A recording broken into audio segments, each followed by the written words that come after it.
डिसेंबर 1971ची ती कडाक्याची थंडी होती आणि राजस्थानच्या थार वाळवंटात एका मोठ्या वादळाची चाहूल लागत होती. लौंगेवालाच्या त्या छोट्याशा पोस्टवर मेजर कुलदीप सिंग चांदपुरी आपल्या 120 जवानांसह तैनात होते. रात्रीच्या शांततेत अचानक मेजरना जमिनीमध्ये एक विचित्र थरथराहट जाणवली.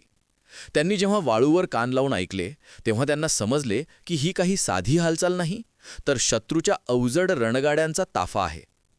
दुसरीकडे गस्तीवर असलेल्या सेकंड लेफ्टनंट धर्मवीर यांनीही रेडिओवरून ओरडून बातमी दिली की पाकिस्तानची एक संपूर्ण रणगाडा रेजिमेंट आणि हजारो पायदळ सैन्य त्यांच्या दिशेने येत आहे.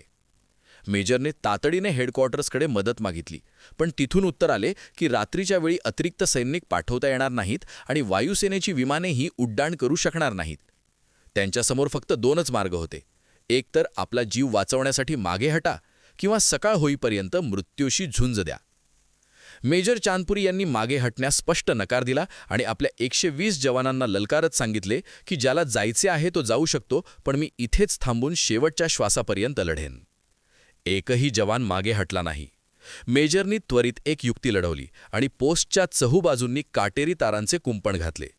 जेव्हा पाकिस्तानी रणगाडे तिथे पोहोचले तेव्हा त्यांना वाटले की ही माइनफील्ड आहे, बारुदी सुरुंग आहे, आणि ते भीतीपोटी तिथेच थांबले. 2 तास पाकिस्तानी इंजिनियर वाळूमध्ये सुरुंग शोधत राहिले, जिथे काहीच नव्हते.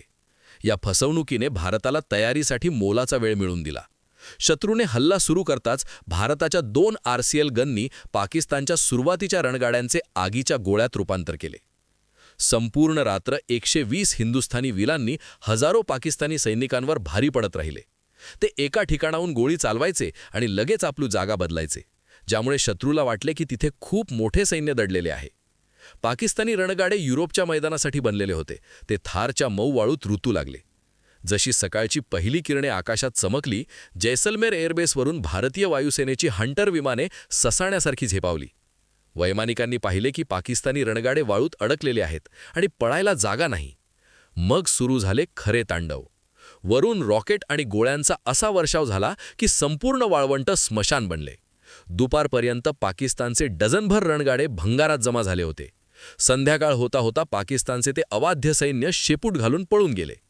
120 हिंदुस्थानी वीरांनी सिद्ध करून दिले की जेव्हा इरादे पोलादी असतात तेव्हा संख्या महत्त्वाची नसते. आजही लौंगेवालाची ती वाळू त्या शहीदांच्या आणि जांबाज मेजर चांदपुरींच्या शौर्याची साक्ष देते. व्हिडिओ आवडला असेल तर कमेंटमध्ये नक्की सांगा. जय हिंद.